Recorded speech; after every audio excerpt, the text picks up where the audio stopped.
Welcome to Employment Law This Week. I'm George Whipple. California employers are starting off 2024 facing new compliance obligations. Today, we're running down a few highlights. First up, non-compete restrictions. Effective January 1st, it is unlawful for a California employer to include a non-compete clause in an employment agreement or to require an employee to sign a non-compete agreement.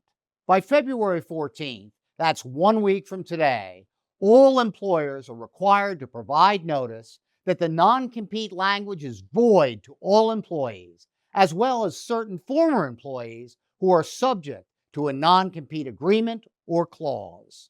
The notice requirement applies to all current and former employees who were employed after January 1st, 2022, and are subject to a non-compete agreement or clause rendered unenforceable under this new law. Employers in the Golden State should review all employee agreements, including any non-solicit and no-poach agreements, with counsel to determine who needs to be notified and prepare notifications before the deadline next week. Failure to comply could result in a civil penalty of $2,500 for each violation. Workplace violence regulations expand beyond the healthcare industry. California employers are preparing new comprehensive workplace violence procedures as part of their Cal-OSHA injury illness prevention plans. Starting July 1st, employers in the state must have a workplace violence prevention plan in place. Employers must also train employees on the plan and maintain a violent incident log by that date. The log must be maintained for 5 years and produced for Cal-OSHA upon request. Last month, the California Supreme Court issued its long-awaited decision in Estrada versus Royalty Carpet Mills regarding Private Attorneys General Act, or PAGA, claims.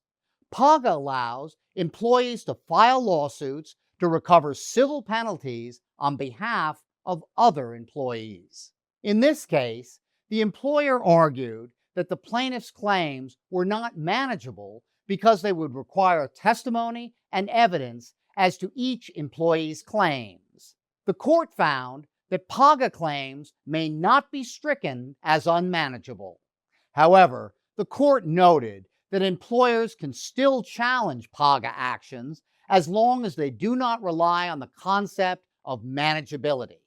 For instance, employers can move for summary judgment or partial summary judgment. That's it for this week. Thank you very much for watching, and we'll see you next time.